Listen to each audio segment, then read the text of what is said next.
derrière toute personne que vous voyez qui réussit dans la vie, c'est parce que Dieu a fait entrer quelqu'un dans sa vie et la personne a été fidèle envers cette personne qui est en train de réussir.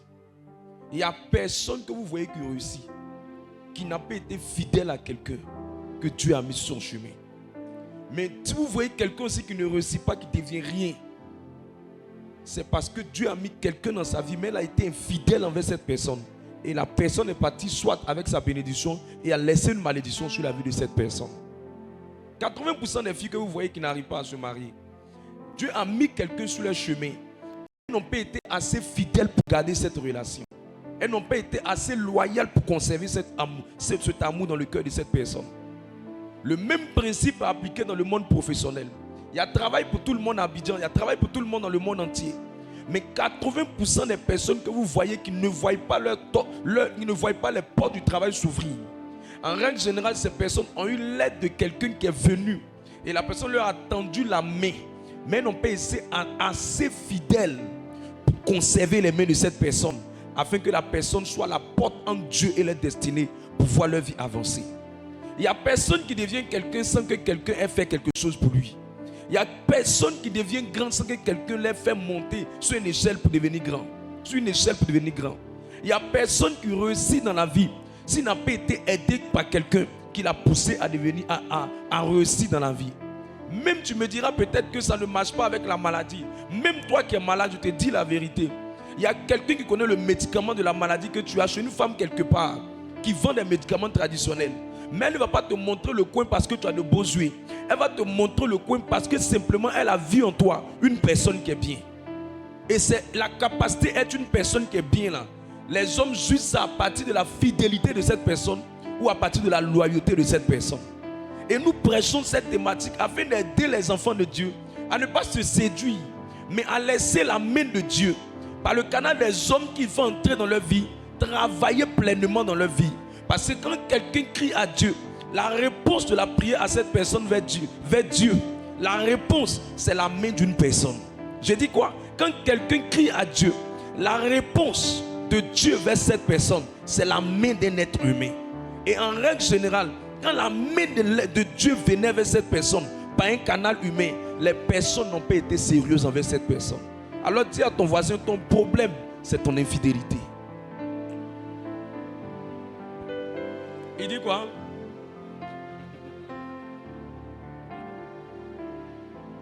Ton problème, c'est ton infidélité.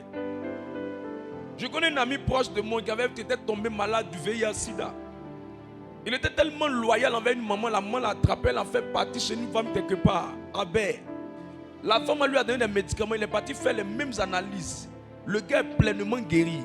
Mais je connais des mêmes personnes qui peuvent avoir la même maladie. Une personne ne va pas prendre son temps, sa voiture, et aller l'amener vers une telle personne. Tout le monde a quelqu'un que Dieu a choisi pour t'aider. Mais les personnes ne vous aident pas parce que vous priez à la grotte. Les personnes ne vous aident pas parce que vous priez à la prière. Les personnes ne vous aident pas parce que vous priez à la messe. Les personnes vous aident parce qu'elles ont vu en vous un niveau de loyauté, un niveau de fidélité. Alors aide-moi à dire à ton voisin, essaie de devenir quelqu'un de fidèle et de loyal. Pourquoi est-ce que nous prêchons cette thématique? Nous prêchons cette thématique parce que nous avons compris que la manière de Dieu d'intervenir dans la vie de quelqu'un ici, dans la vie naturelle, dans la vie spirituelle, la manière de Dieu d'intervenir dans la situation de quelqu'un, c'est par le canal de l'onction. Or, l'onction n'agit pas parce qu'elle s'appelle l'onction. L'onction qui agit dans ta vie, c'est l'onction à laquelle tu es connecté. Or, tu ne peux pas être connecté à une onction à laquelle tu n'es pas loyal. Tu ne peux pas être connecté à une onction à laquelle tu n'es pas fidèle. Ce qui fait que l'onction d'un homme de Dieu opère dans la vie d'un fidèle, c'est parce que ce fidèle-là, il est assez loyal, assez fidèle pour que cette onction-là travaille dans sa vie. Dieu ne change pas votre vie par l'onction au hasard, mais Dieu change votre vie par l'onction parce que vous avez été loyal envers cette onction et ça donne la capacité à Dieu d'agir dans votre destinée. Quand il veut passer par l'onction, quand il veut utiliser le canal de l'onction pour changer la vie d'une personne, laisse ton amen monter pour que je te parle de quelque chose d'intéressant. Parce que quelqu'un peut être dans un ministère, il est présent physiquement, mais il est absent spirituellement. Quelqu'un peut être dans un ministère, il est connecté physiquement, mais spirituellement, il est déconnecté. Or, nous ne sommes pas dans une œuvre physique, nous sommes dans une œuvre spirituelle. Dieu n'a jamais agi dans la vie de quelqu'un physiquement. Dieu agit dans la vie de quelqu'un spirituellement. Et le canal par lequel il agit spirituellement, c'est l'onction. Mais l'onction ne vient pas par magie. L'onction ne vient pas par hasard. L'onction vient rapidement envers les personnes qui sont connectées spirituellement. Mais elles se connaissent comment?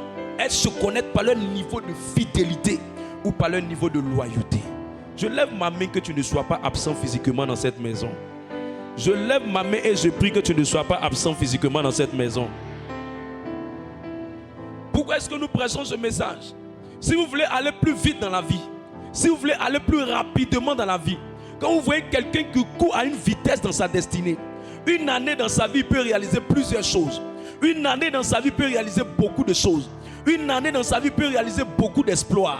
La vitesse à laquelle la personne opère dans sa destinée, la vitesse à laquelle Dieu travaille dans la vie d'une personne, elle fonctionne de combien de fois cette personne elle a décidé d'être loyale envers une autorité spirituelle que Dieu a mise sur sa tête.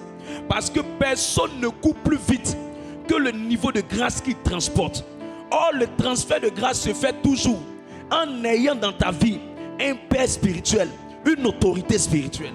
C'est pourquoi quand vous voyez quelqu'un qui va vite dans la vie, quand vous voyez quelqu'un qui avance vite dans la vie, quand vous voyez quelqu'un dont l'âge n'est pas un obstacle par rapport à ce qu'il est en train d'avoir, en règle générale, c'est quelqu'un qui s'est soumis à une grâce parce qu'il a montré sa fidélité à cette grâce. Cette grâce, ça lui a permis d'aller dans la rapidité. Si vous ne me croyez pas, allez demander à Élie. La Bible dit qu'Akab avait des chars, mais Élie était simplement avec l'onction. Et Élie allait plus rapidement qu'Akab. Pourquoi? Parce que Élie était soumis à une autorité. Aucune personne dans ce royaume ne va plus vite que son niveau de loyauté. Aucune personne dans ce royaume ne s'élève plus vite que son niveau de loyauté. Ne vous trompez pas. Tu peux prier pour 17 personnes dans cette salle. Et les personnes avec qui Dieu va agir, malgré leurs défauts, leurs faiblesses de caractère ou leurs péchés si tu veux, ce sont les personnes que Dieu a jugées à l'intérieur d'eux. Fidèles, fidèles et fidèles. C'est pourquoi nous prêchons cette thématique. Sinon, tu peux être dans un ministère pendant longtemps et tu fais une année, tu ne deviens rien. Tu peux connaître un homme de Dieu pendant des années et tu fais des années auprès de cet homme de Dieu. Mais tu ne cours pas au rythme de la grâce que Dieu a mise sur la vie de cette personne. Simplement parce que tu n'es pas une personne loyale et fidèle à cette personne. Je prie et je prophétise que quelqu'un puisse aller vite cette saison dans le nom de Jésus. Pourquoi est-ce que nous prêchons ce message? Nous prêchons ce message afin de ne pas idéaliser les pères spirituels. Nous prêchons ce message afin de ne pas donner aux pères spirituels la place de Dieu. Nous prêchons ce message afin de ne pas trop élever l'homme de Dieu. Il faut respecter l'homme de Dieu, il faut considérer l'homme de Dieu, mais il ne faut pas mettre l'homme de Dieu à la place de Dieu. Pourquoi nous prêchons ce message? Nous prêchons ce message parce que nous voulons aider les gens à être sous la couverture du manteau que Dieu a mis sur la vie de l'homme de Dieu. Dis-moi un amen, je parle. Est-ce que je peux parler maintenant? Un jour, quelqu'un m'a approché et m'a dit, mais pourquoi cette soeur-là? Sa vie ne décolle pas. Je lui ai dit, elle est le résultat de son engagement dans le ministère. Elle est médiocre dans son engagement, elle aura une bénédiction médiocre. Parce que Dieu ne trompe pas. Dieu est réel, Dieu est vrai, Dieu est sincère, Dieu est sérieux. C'est la même classe qu'on a fait tous. On a suivi des gens, on s'est soumis à ces personnes. Et puis on a le résultat des grâces que ces personnes, Dieu nous a transférées par ces personnes. Si on a voulu se jouer les dugas, les grands gars, les maîtres gars, les personnes à qui on ne pouvait rien dire, on ne deviendrait pas ce qu'on est en train de devenir. Ça veut dire que si quelqu'un n'est pas en train de bien suivre, il ne peut rien devenir, il ne peut rien avoir. Et la capacité à bien suivre est logée dans la capacité à être fidèle. Je lève ma main et je prie pour quelqu'un que Dieu te rende fidèle. Je prie pour quelqu'un que Dieu te rende fidèle. Dis à ton voisin que Dieu te rende fidèle. 2 Timothée le chapitre 3 verset 1 à 5.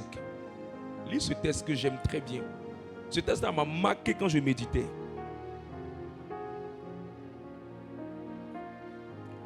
Je proclame la parole du Seigneur.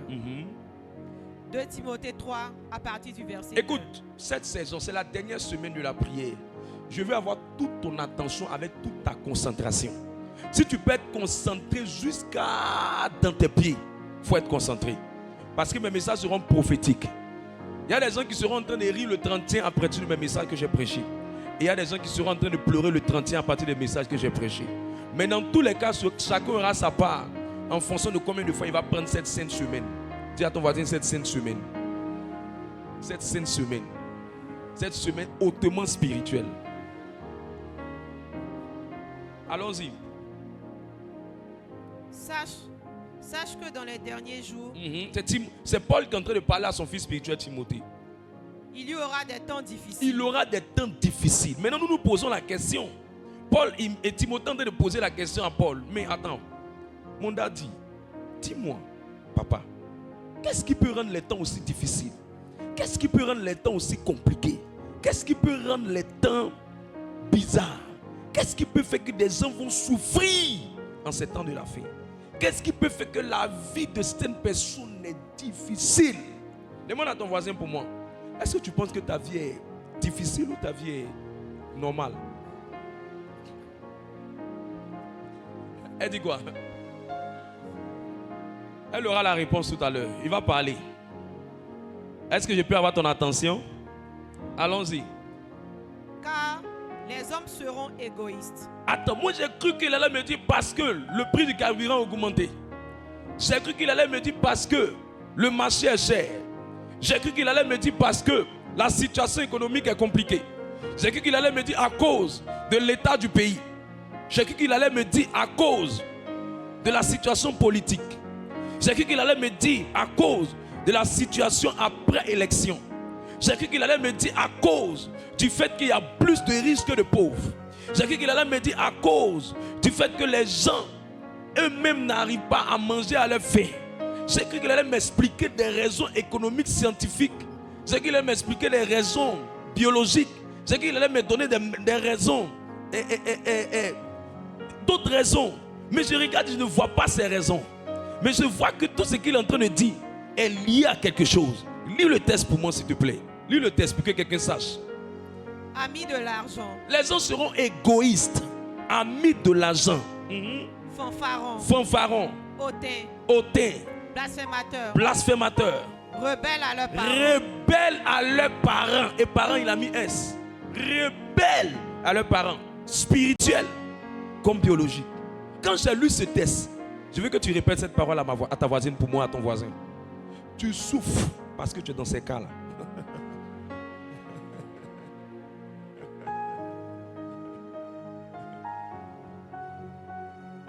Avant, il y avait la fausse compassion pour les fidèles. Mais après, je me suis rendu compte que tu ne les aimes pas plus que Jésus. Il y a des gens qui sont le résultat de leur cœur. C'est parce qu'ils sont mauvais que leur vie est aussi mauvaise. Et la meilleure manière de changer la vie des gens, c'est de changer leur cœur. Quand vous allez lire les différentes caractéristiques, vous allez voir que les caractéristiques qu'il est en train d'évoquer n'est pas liées au climat, n'est pas liées à la situation politique, économique, mais elle est liée au caractère des gens. Dis à ton voisin, ton problème, c'est ton cœur. Tu es tellement mauvais. Allons-y. Ingrat. Irréligieux, c'est les gens qui ne peuvent pas prier normalement, ils n'ont pas une vie de prière. Quand on parle de prière, ils sont malades, ils n'ont pas la force. Ils ne sont pas spirituels, ils ne s'intéressent pas à ces choses. On leur dit de jeûner, ils ne jeûnent pas. Irréligieux, verset 3. Insensibles. Déloyaux. Calomniateurs. Intempérants. Cruels. Ennemis des gens de bien. Quand les gens font le bien, ils n'aiment pas ceux qui font le bien. Traître. C'est pour ça que tu vas voir une femme qui est en train de faire du bien à une fille. Elle va lui faire du bien. La même fille, un bon matin, va lui cracher sur le visage qu'elle a mal fait de lui faire du bien. Parce que les gens n'aiment pas ceux qui font le bien. Les gens aiment ceux qui ne font pas le bien. Allons-y. Traître. Emporté. Enflé d'orgueil comme des tapioca. Aimant le plaisir plus que Dieu. Il faut les voir dans les dots. en train de danser dans d'autres de sa copine. Mais jamais on n'a vu ces pas de danse à la prière ici pendant les moments de louange et d'adoration. Ayant l'apparence de la piété. Ayant l'apparence, ils font semblant. Ils ont l'apparence de la piété, ils font semblant. Ils sont hypocrites. Ils ont dit ayant l'apparence. Quand tu vois leur apparence, ça dit ouh, ma soeur. Tu vas le voir, tu as dit ouh. Quand tu le vois, mon frère. Mais tu n'as pas idée. Un mauvais. C'est pour ça que sa poche est percée. Allons-y. Mais régnant ce qui en fait la force. Mais ce qui est important, le caractère là, ça ne leur dit rien. Éloigne-toi de ces hommes-là. Éloigne-toi de ces hommes-là. Parole du Seigneur notre Dieu. Parole du Seigneur notre Dieu. Je suis venu t'expliquer quelque chose de très fondamental et qui va me faire chuter sur la fin de ce message. Qui a été béni par le message sur la fidélité depuis que j'ai commencé le message? Si tu n'es pas béni, c'est que tu n'as pas envie de changer. Amen. J'ai cru que Paul allait dire à Timothée que la situation économique est le problème des gens. Mais il n'a pas dit que la situation économique est le problème des gens. Il a dit que le problème des gens est lié à leur caractère.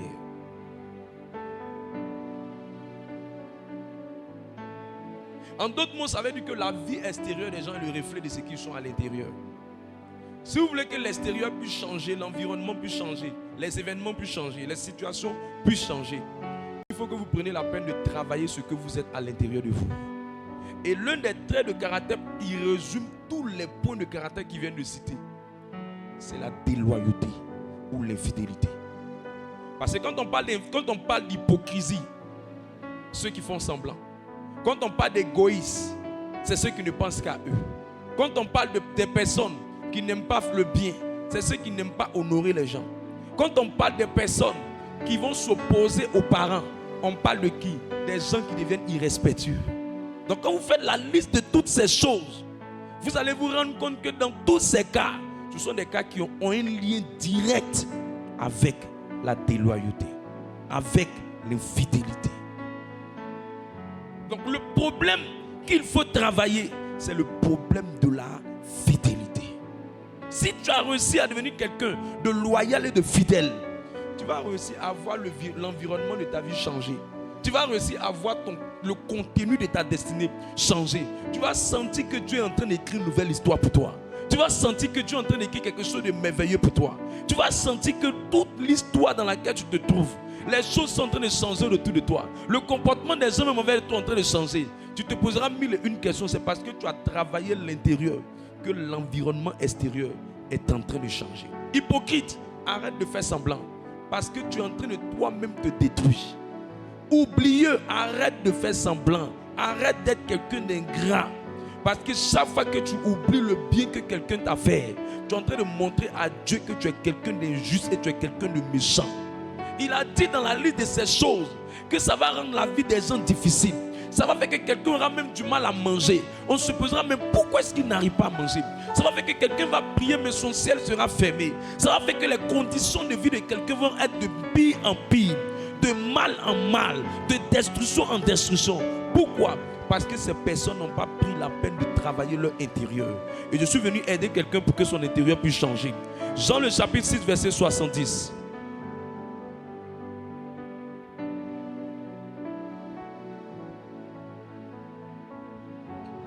Jean 6, le verset 70. Jésus leur répondit. Jésus leur répondit. N'est-ce pas moi qui vous ai choisi? C'est moi qui vous ai choisi. Vous les 12. Vous les 12. Et l'un de vous est un démon. Et l'un de vous est quoi? Un démon. On n'a pas dit qu'il est possédé par un démon. On dit qu'il est quoi? Un démon. Ça veut dire que c'est lui-même qui a possédé le démon. Lis le texte, relis le texte. Jésus leur répondit. N'est-ce pas moi qui vous ai choisi? Vous les 12. Et l'un de vous est un démon. L'un de vous est un démon. Ça veut dire que lui-même il a attrapé le démon là. Et le démon là, il a possédé le démon. Il est devenu un démon. Il y a un niveau, quand quelqu'un arrive à ce niveau là, on ne peut plus rien faire pour lui. Et ça fait partie de la marque de la rébellion, de la marque de la déloyauté. tu n'es plus au niveau où on peut encore t'aider. Parce que les autres, on peut enlever les démons d'eux. Les autres, on peut chasser les démons autour d'eux. Mais toi-même, tu as attrapé le démon là, et puis tu as dit, démon, toi et moi là, on est ensemble. Demande à ton voisin, tu as attrapé le démon ou bien c'est le démon qui t'a attrapé? C'est dans la Bible qu'ils font rire. Si tu es chassé, en lui-même les démons, si tu es chassé, tu as chassé comment? C'est lui-même que tu as chassé ou bien tu as fait quoi? Je prie que tu ne sois pas dans ce cas extrême là. Je prie que tu ne sois pas dans ce cas extrême. Et ça, c'est un trait de caractère très mauvais qui amène quelqu'un à devenir ça. Autre trait de caractère, Deutéronome chapitre 8, verset 16 à 18. Ah Seigneur, aide-nous.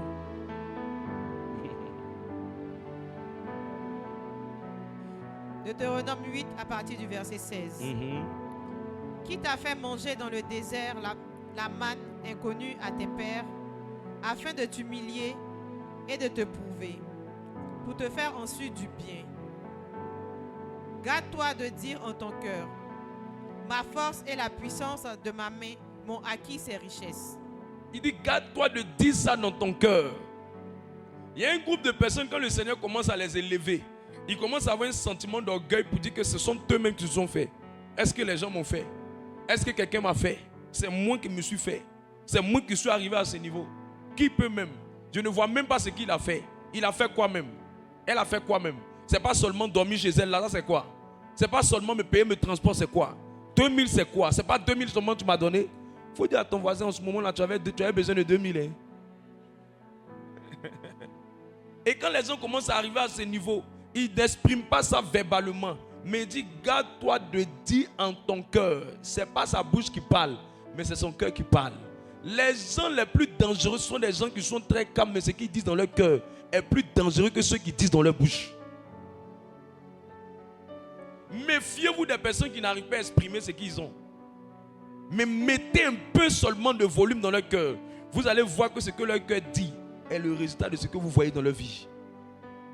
Il dit le cœur de la personne en train de dire, ça c'est ma force. Et ça c'est la puissance de ma main qui m'a permis d'avoir ça. Je me suis fait, j'ai étudié, j'ai mes diplômes, j'ai ceci, je suis là. Regarde, tu n'es rien. C'est la main de Dieu qui t'a fait par quelqu'un. Et quand tu commences à mettre cette force-là en toi, à mettre cette pensée-là en toi, tu n'es pas loin de vivre ce que le verset 16 dit. Reprends le verset 16. Qui t'a fait manger dans le désert la manne inconnue de tes pères, afin de t'humilier, et de t'éprouver. Dis à ton voisin, la plupart des orgueils, Dieu les humilie. Dis à ton voisin, les orgueils, Dieu les humilie. Il y a des gens qui sont en train de dire qu'ils ont des problèmes dans la vie. Ce n'est pas problème.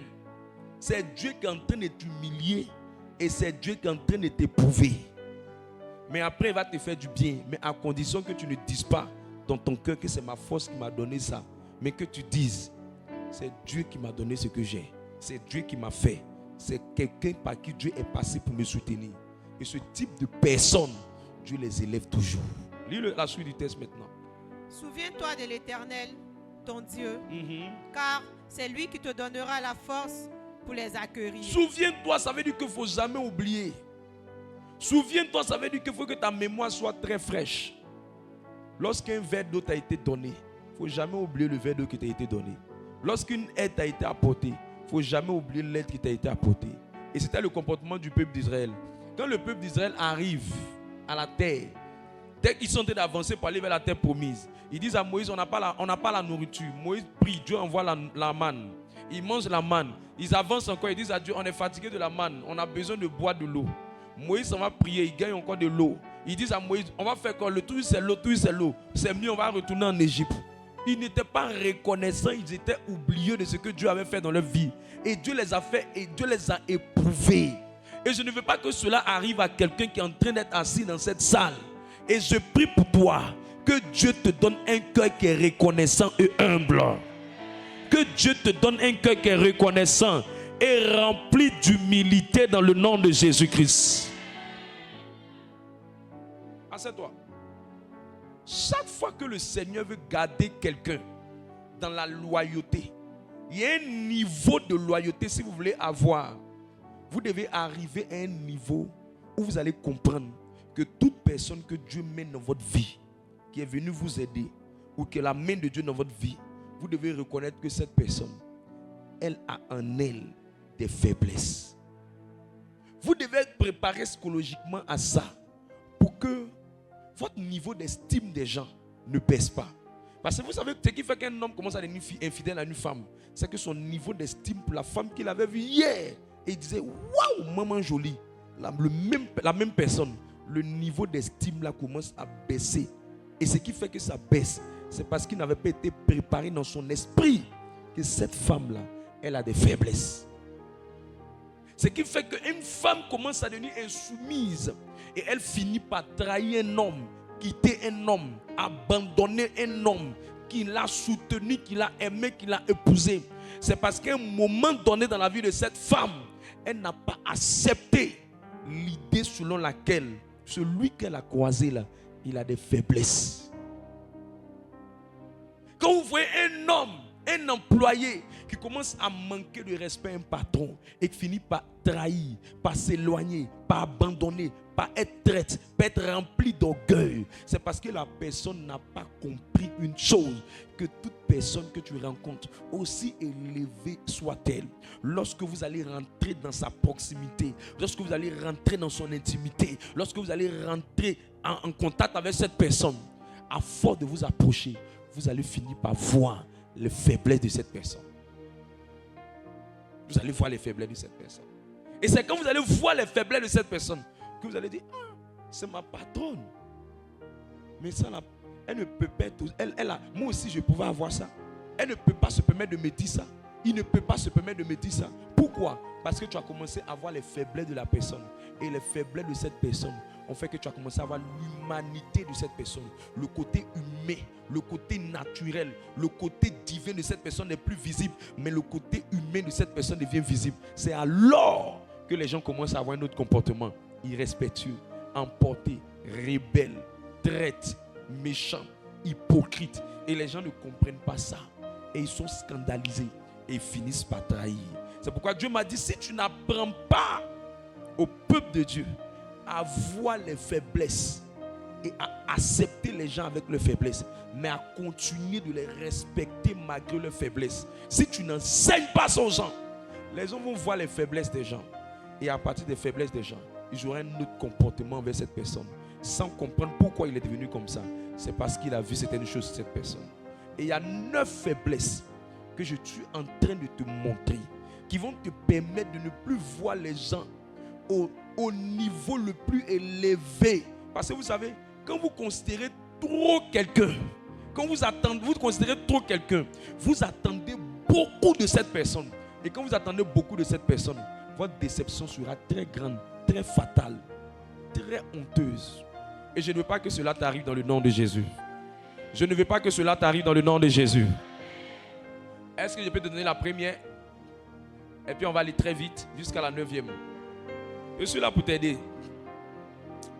1 Corinthiens le chapitre 10. Lis-moi à partir du verset 5. 1 Corinthiens 10 à partir du verset 5. Mais la plupart d'entre eux ne furent point agréables à Dieu, puisqu'ils périrent dans le désert. Verset 6. Or, ces choses sont arrivées pour nous servir d'exemple, afin que nous n'ayons pas de mauvais désirs, comme ils n'en ont eu. Comme eux, ils ont eu les mauvais désirs qu'ils ont eu. Ça veut dire qu'eux, ils ont eu des comportements que nous ne devons pas aussi épouser les mêmes comportements. Dis-moi un amen. Non. C'est quoi une faiblesse? C'est la vulnérabilité. C'est un défaut de caractère. C'est le paradoxe entre ce qui devrait être et ce qui est. C'est quoi une faiblesse? C'est la vulnérabilité. Un défaut de caractère. C'est le paradoxe entre ce qui devait être et ce qui est. La première faiblesse, la première caractéristique de faiblesse que tu vas voir sur les gens, tu vas commencer à te rendre compte que ces personnes-là, ils font des erreurs. Ils font des erreurs. 1 Samuel le chapitre 7, verset 6 à 7. Let go. Afin de te rapprocher de quelqu'un, tu vas commencer à voir que la personne fait des erreurs. Tu as dit, mais attends, je suis étonné, ce grand monsieur, lui aussi, il fait des erreurs. Ce grand homme de Dieu là, lui aussi fait des erreurs. Reste tranquille, reste tranquille, reste tranquille, reste tranquille. 1 Samuel 16, verset 6 à 7. Lorsqu'ils entrèrent, il se dit en voyant Eliab, certainement, loin de l'Éternel est ici. Loin de l'Éternel est ici devant lui. Verset 7, lis avec force, pardon. Et l'Éternel dit à Samuel. Et l'Éternel dit à Samuel. Ne prends point garde à son apparence. Ne prends point garde à son apparence. Ça veut dire que Samuel ici a regardé son apparence. Continue. Et à la hauteur de sa taille. Samuel ici a regardé la hauteur de sa taille. Car je l'ai rejeté. Oh, Dieu l'avait déjà rejeté. J'ai vu des gens que j'ai vus en estime élevée, que je considérais. Mais à un moment donné, il restait un peu mon estime pour ces personnes allait baisser. Parce que j'ai vu que ces personnes que j'estimais faisaient des erreurs. Faisaient des erreurs. Faisaient des erreurs. Et les erreurs se répétaient. J'ai dit, mais attends, Seigneur, une telle personne que j'estimais, comment Dieu peut l'utiliser? Il va faire une telle erreur. Et je me rappelle comme c'était hier. On était allé évangéliser dans une école. Un homme de Dieu a approché une sœur. Ce qui a fait que j'avais commencé à avoir peur de prophétiser. Et il a dit à cette sœur, cette année tu auras ton examen. L'année là, la sœur échoua à son examen. J'ai dit, mais comment l'homme de Dieu peut dire quelque chose qui ne vient pas de Dieu? Alors que je ne savais pas que malgré que Dieu lui parlait habituellement, il disait des vérités. Mais il était arrivé à un niveau où il était en train de faire une erreur. Mais je devais accepter que ça fait partie du processus qui montre que c'est aussi un humain. Parce que si tout ce qu'il dit finit par se réaliser, nous n'allons plus le prendre comme un humain, mais on va le prendre comme un divin. Et si on voit uniquement le côté divin en lui, s'il nous dit de manger caca, un jour on va manger caca. Mais il fallait que nous voyions en lui le côté humain, afin que le jour qu'il sera en train de dire des bêtises, on puisse le ramener à l'ordre, ou on puisse nous-mêmes ne pas faire les mêmes erreurs que lui, parce que c'est un humain. Quelqu'un comprend ce que j'en ai dit là? Quelqu'un comprend ce que j'en ai dit là? Deuxième trait de caractère, deuxième caractéristique de faiblesse, c'est le défaut. Le défaut. Le défaut caractériel. Je vous ai dit qu'il y avait un homme de Dieu appelé Élisée. Élisée, c'était un homme de Dieu qui était très bien, mais Élisée était coléreux. Élisée était coléreux. J'étais surpris un jour de voyager et j'ai vu des hommes de Dieu que j'estimais en train de critiquer d'autres hommes de Dieu. J'étais étonné de voir que des ministres de l'évangile, quand on voit sur des panneaux en train de s'asseoir, en train de critiquer les hommes de Dieu, j'ai dit, mais je n'arrive pas à croire que des gens puissent faire ce genre de choses. Que des gens puissent faire ce genre de choses. Et Dieu m'a dit, attends, je suis en train de te montrer leur dimension humaine, pour que tu comprennes que ce sont des humains, que tu ne les estimes pas à un certain niveau. Pourquoi le jour où ces hommes de Dieu se sont mis un jour à m'accuser de quoi que ce soit, je n'étais pas scandalisé, parce que mon esprit était préparé à voir le défaut caractériel qui était à l'intérieur de ces personnes. J'ai vu des personnes voulant se suicider.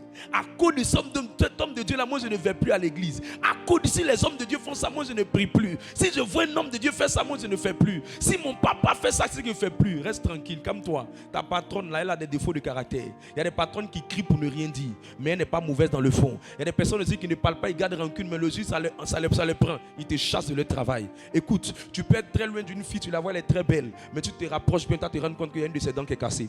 C'est pas parce que tu es loin que tu peux finalement voir. C'est quand on finit par se rapprocher qu'on finit par voir le défaut caractériel. Attention, j'ai vu des personnes qui ont été tellement en train d'apprécier les gens de loin, mais sans jamais connaître ces personnes-là de proche.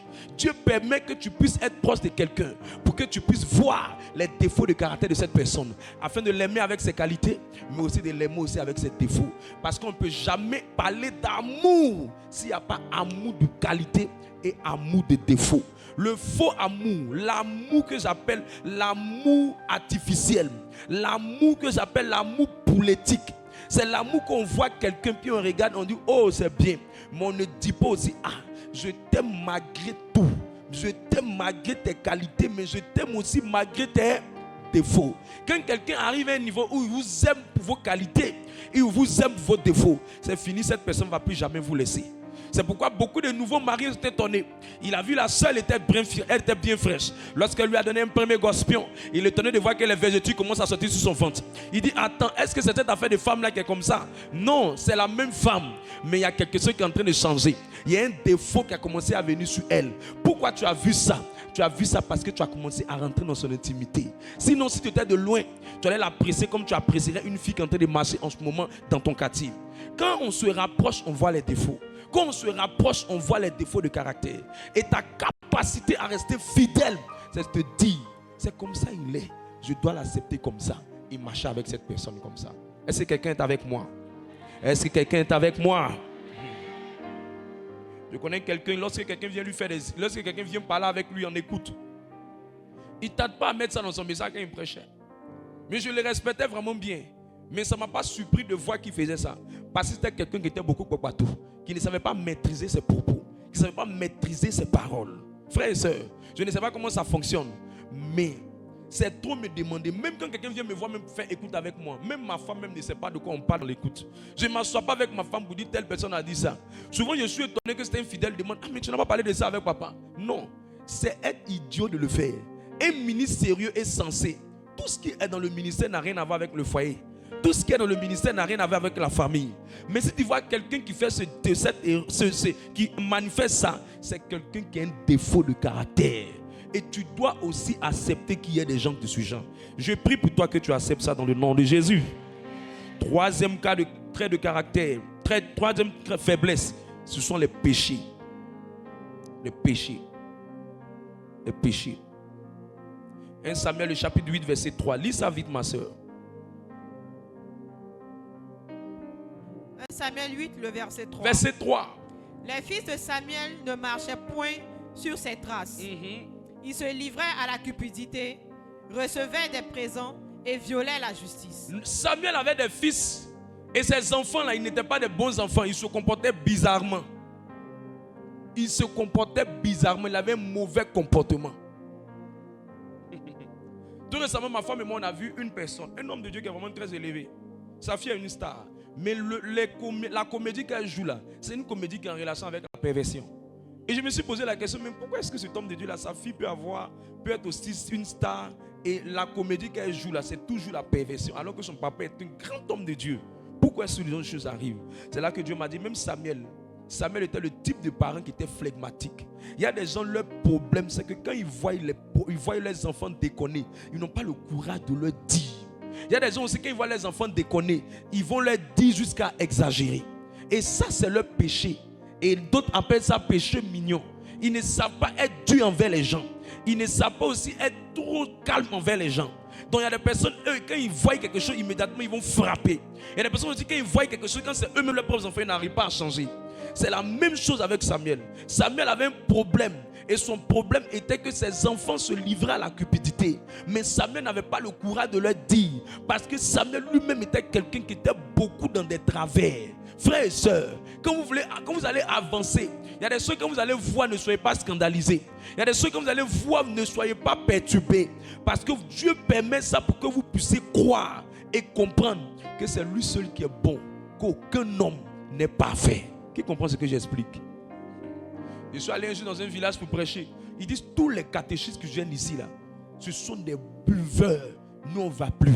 L'église s'est vidée parce qu'ils n'avaient pas ce message. S'ils avaient ce message, ils n'allaient pas seulement se contenter de regarder les catéchistes, mais ils allaient regarder Jésus qui est présent au travers de la messe. Mais ne pas regarder ceux qui venaient simplement donner la communion pendant les messes. Parce qu'ils se sont appuyés sur ces personnes que finalement la paroisse ou la chapelle là s'est vidée. Les gens ne partaient plus à l'église. Parce que vrai là, les catéchistes là.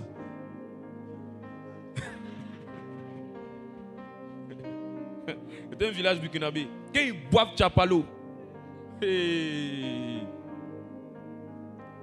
Quand tu t'en presses, mais quand eux ils traduisent là.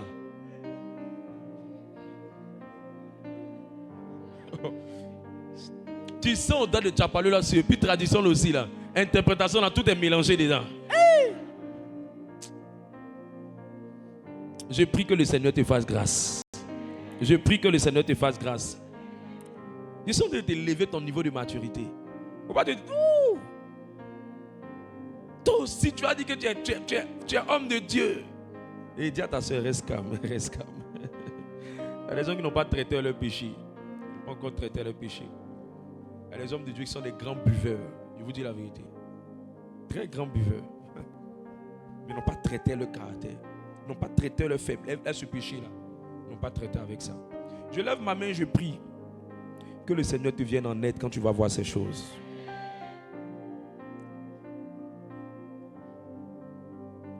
La quatrième chose, c'est la réaction, les réactions des gens. La réaction des gens. Écoute, je te dis et te répète, il y a des gens là, ils ne sont pas mauvais, mais ils réagissent toujours mal. Ils ne sont pas mauvais, mais ils réagissent mal. Et si tu veux t'appuyer sur les réactions pour les traiter, tu seras étonné. Il y a des gens, tu les vois calmes, marche sur les pieds, tu vois comment ils vont réagir. Hé, c'est toi qui fais comme ça là. Hé, c'est toi qui... Il y a des gens qui ne savent pas réagir paisiblement. Il y a des gens, leurs réactions font peur. Il y a des gens, leur réaction est remplie d'animosité. Il y a des gens, leur réaction est remplie de sauvagerie. Il y a des gens, leur réaction est remplie de jalousie. Il y a des gens, leur réaction est remplie de méchanceté. Leur réaction. Dès que quelque chose leur parvient, la manière dont ils appréhendent la chose, la manière dont ils réagissent face à la chose, ça fait peur, ça traumatise, ça choque. Ça choque. Une maman a dit, parce qu'elle n'est pas mariée, elle ne voit pas comment même sa fille va se marier. On a prêché dans les villages. Elle dit sa fille va se marier comment même. J'ai compris que ce n'est pas que la maman elle est méchante. Mais cette maman-là, elle a dans son cœur ce qu'on appelle la jalousie. Mais c'est des choses que la personne n'a pas traitées, ce sont défauts de caractère. C'est comme ça qu'elle est. Le même problème est arrivé aussi avec David qui avait pour roi Saül. Quand ils ont commencé à dire que David fait bien, Saül n'a pas supporté. On dit Saül a 1000, mais David a 10 000. Saül lui dit, ah bon, on lui donne 10 000, mais moi on ne me donne pas ces choses. Immédiatement il était scandalisé. Immédiatement il était choqué. Immédiatement il a commencé à le porter en haine. D'où est venue cette jalousie? C'est parce que lui-même ses réactions n'étaient pas de bonnes réactions. Tu peux tomber, ta maman est comme ça. Tu peux tomber, ton papa est comme ça. Tu peux tomber, une autorité spirituelle est comme ça.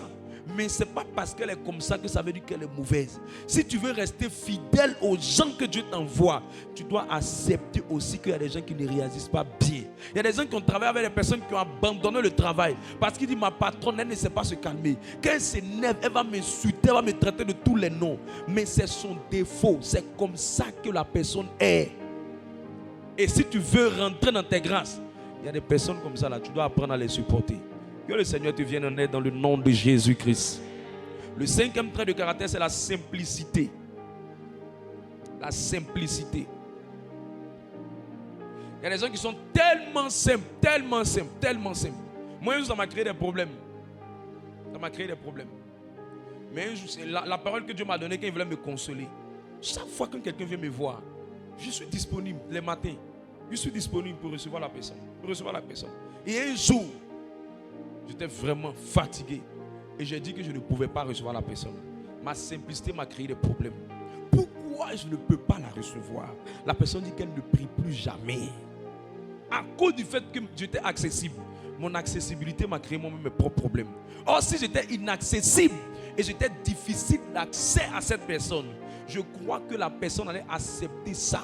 Ça veut dire qu'il y a des personnes qui prennent la simplicité d'un homme de Dieu pour acquis. Il y a des personnes qui prennent l'humilité d'un homme de Dieu pour le mépriser. Il y a des personnes qui prennent la simplicité d'un homme de Dieu pour le négliger. Voilà pourquoi souvent un homme de Dieu est tellement simple qu'il peut venir donner conseil à quelqu'un. Et conseil qu'il est en train de donner à la personne peut mépriser le conseil, pas parce que le conseil n'est pas bon, mais parce que la personne lui a parlé avec simplicité. Il aurait voulu que la personne tombe en transe.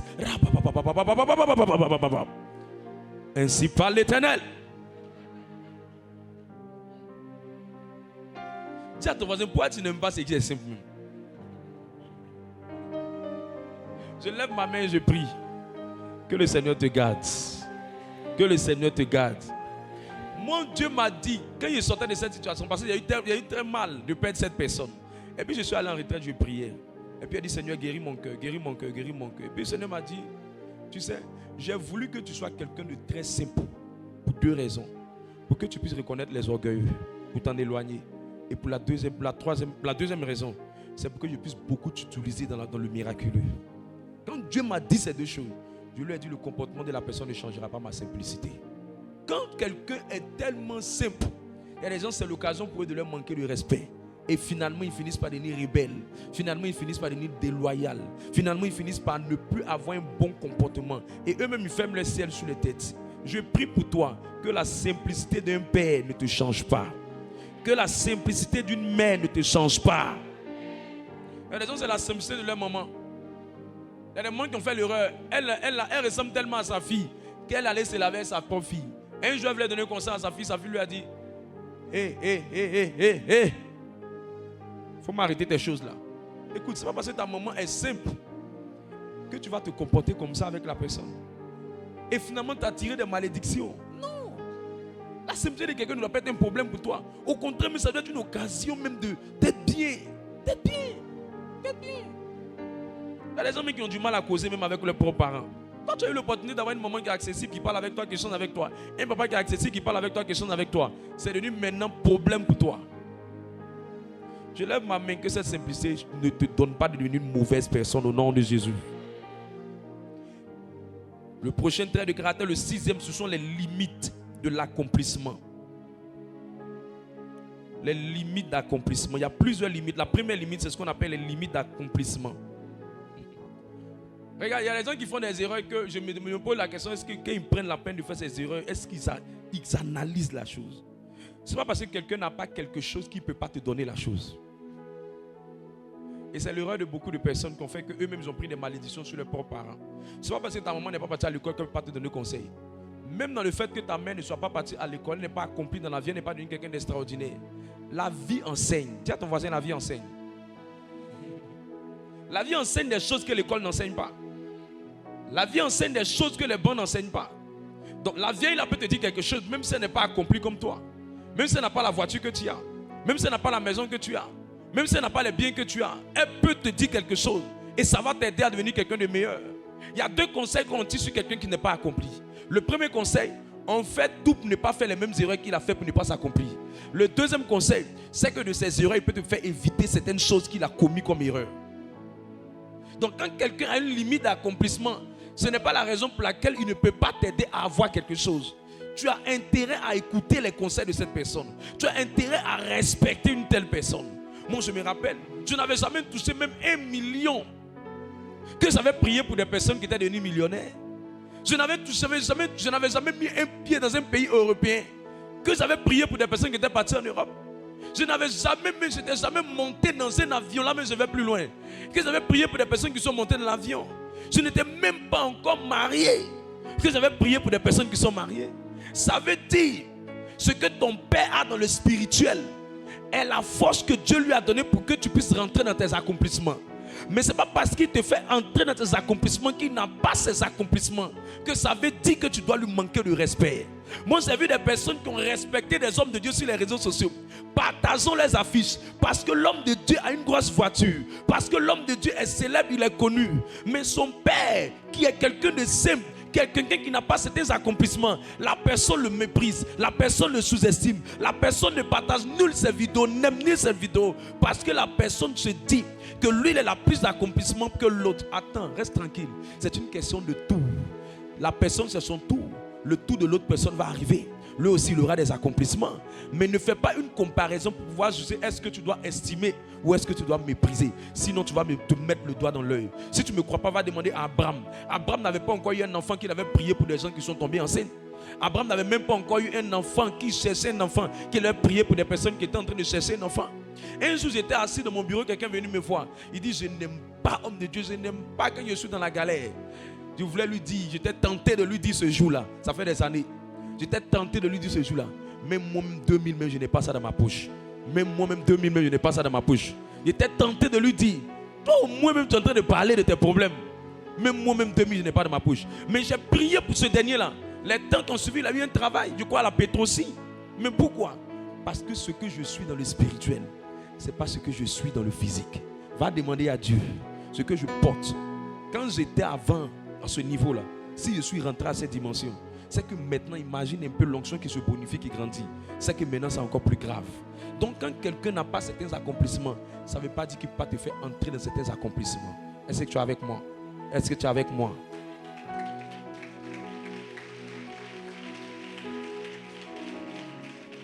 Ça va te permettre de ne pas regarder les faiblesses. La deuxième limite, c'est la limite financière. Ce n'est pas parce que quelqu'un n'a pas touché le montant que tu as qu'il ne peut pas prier pour que tu rentres dans le montant. J'ai prié pour les personnes, les montants, là, moi, je n'ai jamais touché. Mais j'ai prié, ces personnes ont eu le montant.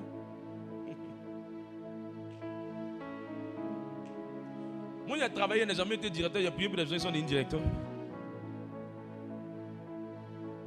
Dis à ton voisin, la limite financière, ça peut devenir une faiblesse.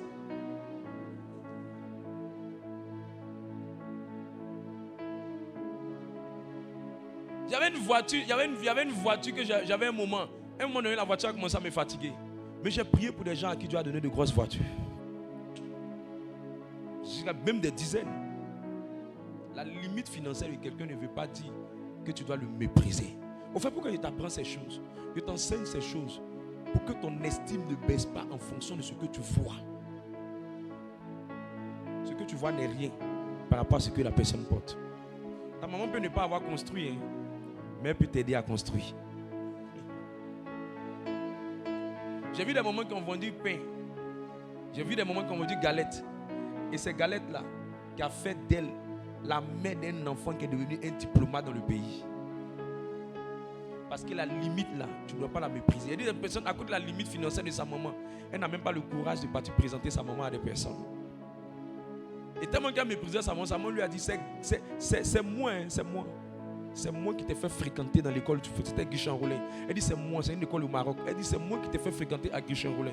Sinon toi tu ne peux jamais fréquenter là-bas. C'est moi. C'est avec mon petit agent d'attiqué que je t'ai fait.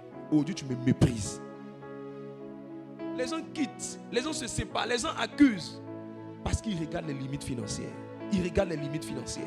J'ai vu un homme de Dieu qui avait une limite spirituelle. Parce qu'il n'avait pas une certaine onction pour entrer dans une certaine grâce. C'était la grâce de l'enfantement. Quelqu'un allait l'accuser pour dire, tu vois votre homme de Dieu là, il n'a pas d'enfant. Et comme il n'a pas d'enfant, je vous dis la vérité, comme il n'a pas d'enfant, je vous dis qu'il allait faire médicament dans un pays pour pouvoir prier pour vous. Et il a sacrifié son enfant. Les limites financières de quelqu'un peuvent devenir le problème de la personne. Les limites financières de quelqu'un peuvent devenir le problème de la personne. Regarde, tu n'as pas aussi ces problèmes. Tu en as encore ces problèmes. Quand tu galères beaucoup, on dit, oh, lui là, il sait Dieu, il est fauché comme ça. Est-ce que son Dieu même l'aide lui-même? Mais quand tu commences aussi à beaucoup avoir, il est en train de prendre l'argent des fidèles, il est en train de vider l'argent à la poche des fidèles. Dites-moi, vous voulez qu'on soit dans quelle position? Je ne suis pas appelé à devenir moine. Si tu cherches un moine, va au monastère. Je ne suis pas au monastère. Vrai ou faux? Je ne suis pas au monastère.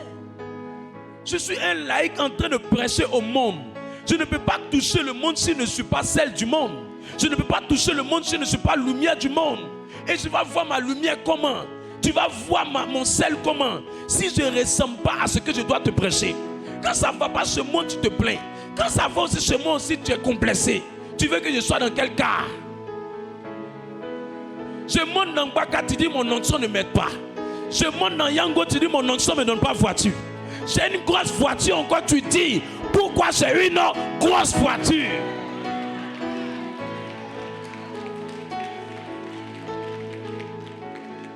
Bon, à cette allure, il faut créer quelque chose qu'il y a à voir. Et puis tu as senti que je suis normal.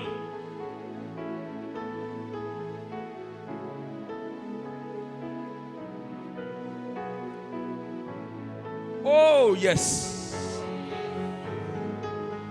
Je lève ma main et je prie.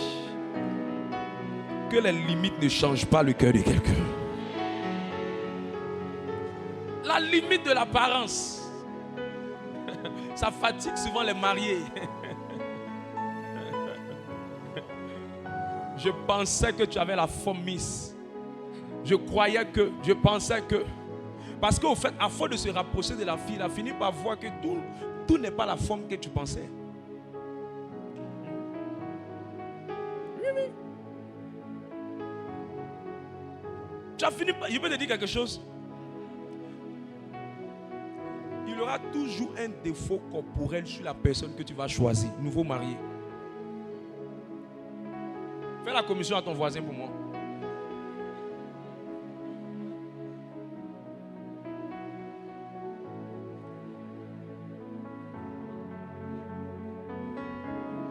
Si Dieu ne l'a pas trop aidé, si Dieu l'a beaucoup aidé avec le visage, ce n'est pas trop évident qu'il puisse l'aider avec quelque chose d'autre.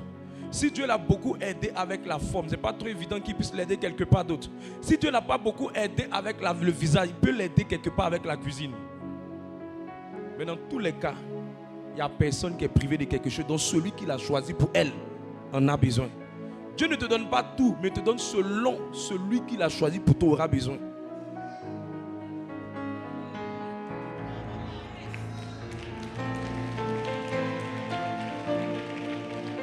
Maintenant, toi, tu cesses à avoir tout parce que tu veux simplement devenir Miss.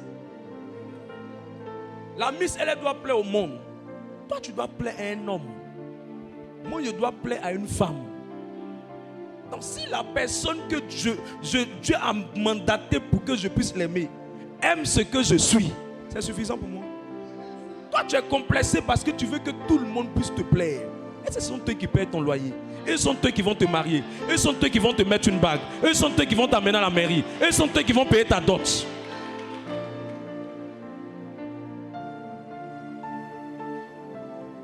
Regarde, à un moment de ma vie, ce que j'ai commencé à me rendre compte, qui m'a préparé à rentrer vite dans le mariage, c'est que peu importe la personne que tu vas choisir, il aura un défaut corporel que tu ne vas pas aimer. Parce que si la personne a tout ce que tu veux, tu vas l'idéaliser. Elle va devenir Dieu dans ton cœur. Ou il va devenir Dieu dans ton cœur. Dieu n'a jamais voulu ça. Dieu a voulu que lui, il ait la première place et la personne la seconde place. Sinon, tu vas être amoureux bête.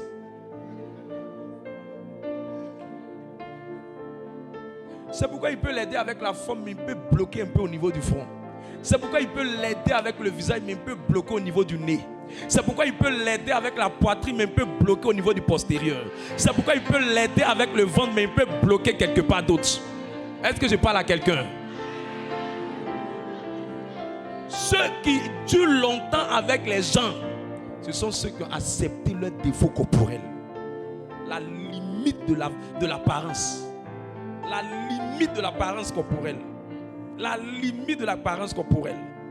C'est pourquoi en matière d'habits, tout le monde ne peut pas porter les mêmes habits. Quelqu'un est avec moi? Je suis en train de t'apprendre comment on fait pour rester longtemps avec les gens. Comment on fait pour être quelqu'un de fidèle. De fidèle. Pour ne jamais quitter. Pour ne jamais que ton nom soit cité. Parce que je vous dis la vérité. En l'enfer, il y a un endroit pour ceux qui sont des traites. Ils n'ont pas le même sort. Peut-être vous ne savez pas.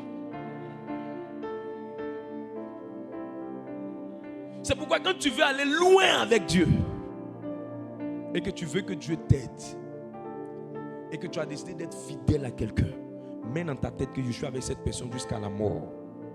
Moi je te prends ça parce que moi je suis prêt. Je suis prêt. Je suis prêt pour être avec toi jusqu'à la mort. Soit c'est toi qui m'enterres, soit c'est moi qui t'enterre. Mais dans tous les cas, une personne doit enterrer l'autre. La limite au niveau de l'apparence, ça peut créer des problèmes. Une personne ils ont envoyé une personne vers moi. La personne est venue vers moi. Quand la personne est venue, elle devait venir dans l'écoute, je crois bien. Je me rappelle des années en arrière qu'elle est venue. Elle dit, oh, il est jeune. Je dis, très bien, ça a commencé.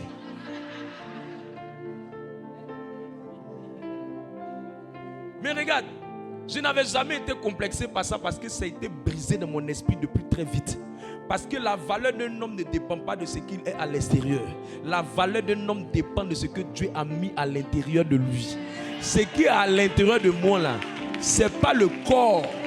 C'est le corps que tu vois, mais c'est pas l'esprit que tu vois. C'est un esprit supérieur. Je suis le fils de Yeshua Amashia. L'homme qui rentre dans le monde spirituel, la limana malema ni maniana. Si tu comprends, il faut traduire ça avec les anges. Au départ, je croyais que c'était un truc. Dieu m'a dit non. C'est ça, c'est pour confondre. Il dit, je prends ce qui a peu de valeur pour confondre le monde. Dieu ne cherche pas à les qualifier. Dieu qualifie ceux qu'il appelle. Regarde, c'est ce petit corps-là qui a fait que les gens ont pris avion pour quitter le pays. C'est ce petit corps-là qui a fait que des gens ont quitté la nation. C'est ce petit corps-là qui a donné concours de ENA, concours de douane, concours de INFAS. Ce petit corps-là, ce petit corps-là. Ce petit corps-là. Mais sous-estimer, c'est sous-estimer ce que je porte.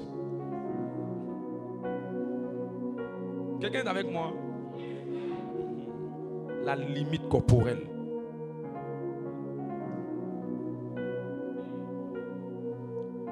Il a vu, il dit, quand les gens sont liés à toutes ces choses, est-ce qu'il peut? Quelqu'un est venu me voir, il dit, je veux avoir des conseils pour faire les affaires. Il est venu dire, mais attends, le gars, il dit franchement, quand il a fini de lui parler, quand il lui a donné des conseils, quand il a fini de lui parler, il dit, il te fait une confidence. Vous savez, quand quelqu'un finit d'être choqué par le niveau de sagesse que Dieu a mis en quelqu'un, il dit, il te fait une confidence. Franchement, quand j'étais vieux, j'étais méprisé. Mais ce qui est sorti de toi là, j'étais vraiment étonné de ce que Dieu a mis à l'intérieur de toi. Que je suis venu me repentir de ce que j'ai pensé de toi. J'ai entendu ça des milliers de fois, des milliers de fois. Et un moment, j'ai commencé à me rendre compte que nous portons dans des vases de terre des précieux trésors. C'est qu'on porte là qui est important. Emballage là, c'est le même cimetière non pas. Tu sais, il y a un cimetière de jeunes, de vieux et puis de quoi? Le même cimetière. Je lève ma main, je prie. Que tu restes fidèle jusqu'à la mort. Que tu restes fidèle jusqu'à la mort. Que tu restes fidèle jusqu'à la mort. Que tu restes fidèle jusqu'à la mort. Que tu restes fidèle jusqu'à la mort. Que tu restes fidèle jusqu'à la mort. Que tu restes fidèle jusqu'à la mort. Que tu restes fidèle jusqu'à la mort. Que tu restes fidèle jusqu'à la mort. Arrête de dire non, ils n'ont pas fait ça pour moi. Mon papa n'a pas fait ça, ma maman n'a pas fait ça pour moi. Mes parents n'ont pas fait ça pour moi. C'est leur limite. Prends ça comme leur limite. J'aurais aimé un papa qui m'amène jusqu'à l'université, mais il n'a pas fait. Mais au moins il t'a mis au monde. C'est l'essentiel. J'aurais aimé avoir une mère qui me porterait sur son dos et qui me serait te promener avec moi. Je lui ai dit oui, il n'a pas fait ça. Mais au moins il t'a mis au monde. Ma fille est venue me dire un jour, elle dit, j'ai vu une de mes filles, son papa est en train de jouer. Elle lui dit, hey, yeah. J'ai fini par me rendre compte avec le temps qu'il y a des personnes qui n'ont pas eu telle chose, mais ils ont eu d'autres choses. Je lui ai dit, il a compris, il joue aussi à toi. On va le jouer, on va sortir, on va le jouer. Amen. J'ai fini par me rendre compte que tout le monde n'a pas la capacité d'avoir le même père, les mêmes parents. Mais ce sont les limites qu'ils ont. Si vous les aimez, acceptez-les tels qu'ils sont et ne les critiquez pas. Si tu commences, tu rentres, pourquoi il t'apprend ces choses? Parce que tu commences à dire, ma maman là, ma maman là, mon papa là, mon homme de Dieu là, mon papa là, mon papa. Tu commences à rentrer dans les critiques. Tu ne vas jamais dépasser ce que les personnes ont fait. Tu ne vas jamais dépasser. Tous ceux qui ont critiqué leur papa n'ont jamais fait plus que leur papa. Tous ceux qui ont critiqué leurs parents biologiques n'ont jamais fait plus que leurs parents biologiques. Tous ceux qui ont critiqué leurs oncles, qui les ont élevés, qui sont devenus comme leur papa à la place de leur papa qui est parti, ils n'ont jamais pu faire plus que ces personnes qui ont fait. Je vous ai parlé de mon cousin qui me disait, lui, si son papa, il est étonné qu'il finit par se retrouver dans la maison familiale, son papa finit par se retrouver dans la maison familiale et lui, que si c'était lui, il allait mettre 10 000 de côté. Vous vous rappelez de ça? Quand il m'a dit, il va mettre 10 000 de côté. Quand en ce moment, lui, il a déjà pris sa maison. Il lui a dit, on enquête sérieux. Toi et moi, on est dans le foyer maintenant. Ah, tout le monde a cotisé combien? Il dit, Roland, il a été giflé. Mais tu dis que toi, tu allais faire ça. Maintenant, tu es dans le foyer. On dit, il faut cotiser les mêmes 10 000. Tu dis, tu vas me gifler. Regarde. Ce que tu ne connais pas, il ne faut pas commencer à critiquer. Tu ne maîtrises pas la vie. De toute façon, le vieux là, c'est cherché, n'a pas pu faire là. Il faut dire à Dieu, je veux la grâce de faire. Parce que ce n'est pas tout évident. Ce n'est pas toujours évident. Il y a des parents, ce qui les a fatigués, c'est que c'était eux qui ont accueilli tous les parents et tous les enfants des autres frères. Il ne faut pas te prononcer sur des choses que tu ne maîtrises pas. Si c'était moi, dis à ta voisine, il ne faut pas critiquer, sinon tu ne feras pas. Tous ceux qui ont critiqué leur maman après mon message, répentez-vous. Ma maman même, je ne sais pas comment elle a fait. Elle m'a mis au monde, mais elle ne peut pas s'occuper de moi. Quand mon papa est venu la draguer là, elle ne pouvait pas dire non. Maintenant, toi, les gens te draguent, il faut dire non.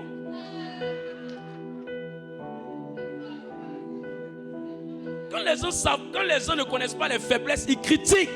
Tu connais l'esprit des gens qui est dans votre famille. Ça fait que quand vous voyez garçon comme ça, ça a fatigué ta maman. Toi aujourd'hui, tu es en train de comprendre l'évangile, tu es en train de comprendre le message. Ne critique pas ce que tu ne maîtrises pas. Ne combats pas ce que tu ne sais pas. Ne prononce pas des discours que toi-même tu ne peux pas gérer. C'était moi. C'était moi. J'allais faire ça.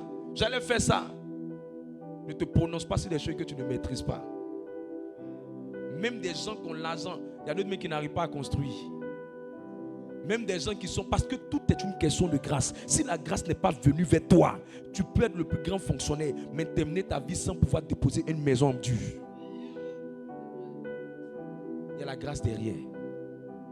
C'était moi, il allait faire ça. Moi, là, je vais me réaliser. D'autres m'ont fait le plan. Moi, il n'est pas moi. Moi, à 25 ans, il fait ceci. Moi, à 32 ans, il fait ceci. Moi, à 34 ans, il fait ceci. Allons-y, allons-y, hein. Allons-y. Quand il arrive à 25 ans, 27 ans, quand il attend à 30 ans, le scénario a changé. Hey, où je me retrouve là? Jésus était où? C'était pas ça mon calcul là. Mon calcul c'était qu'à 30 ans, je suis déjà marié. Dis à ton voisin, tu ne connais pas encore. Et je te montre ce qui fait que ce problème-là vient. Il ne faut jamais ouvrir la bouche et critiquer un père. Il ne faut jamais faire ça. Si c'est moi qui étais le modérateur, si c'est moi qui étais le berger, si c'était moi qui étais à la tête, j'allais faire ça. Si c'était moi qui étais le responsable, j'allais faire ça. Si c'était à la place de temps, j'allais faire ça. Si c'était à la place de telle personne, j'allais faire ça. Il ne faut pas maîtriser. Moi, un jour, je me suis défendu, Seigneur, demande pardon. Je ne suis jamais parti à la primature. Je ne peux pas critiquer les politiciens. Je ne maîtrise pas leur affaire. Je ne sais pas si sur fauteuil il y a piquant. Je ne sais pas.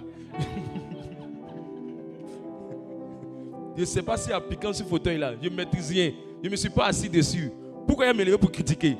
Moi-même, il n'arrive même pas encore à bien me gérer. Il y a critiqué quelqu'un qui est en train d'avoir beaucoup d'argent. Où les gens font tout pour lui à sa place. Est-ce qu'il va vouloir s'élever facilement? Je ne sais pas ce qu'il y a dessus. Peut-être qu'il y a piquant qui l'a bloqué. Qui sait? Je n'ai rien dit. Oh.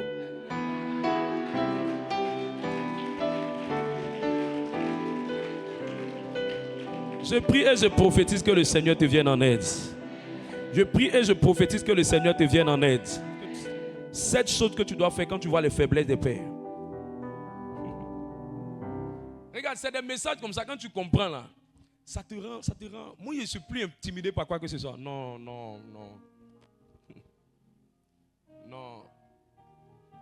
Faut venir me dire que je connais tel prêtre, il a fait ça. Je ne suis pas indifférent, ça n'a pas touché ma foi. Je connais ça là. Ça ne va jamais toucher ma foi. Je ne vais plus à l'église, je ne prie plus. Comment il peut dire non? Un prêtre fait ça. Un prêtre fait ça. Tu n'as encore rien vu. Il faut t'asseoir. Il faut te taire. Ça ne va jamais branler ma foi. Jamais. Je vous dis la vérité. Jamais. La première chose que tu dois faire quand tu vois ça, tu dois continuer à honorer la personne. Tu dois continuer à honorer la personne. Quand tu vois ses faiblesses, quand tu vois ses défauts, quand tu vois ses défaillances, tu dois continuer à honorer la personne.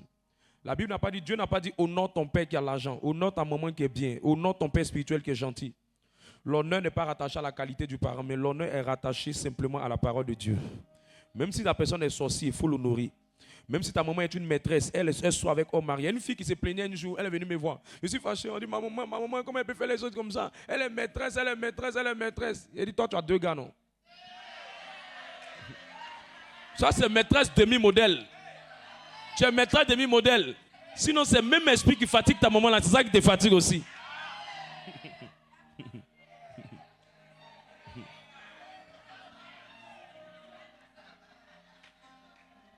Je lui ai dit, il y a des gens qui ont dit, moi, je ne vais jamais habiter ce garçon, jamais. Elles n'ont rien vu dedans. Matela, au lit, elles sont retrouvées là-bas. Il faut continuer à l'honorer. Quand tu tombes devant la faiblesse, il faut honorer la personne.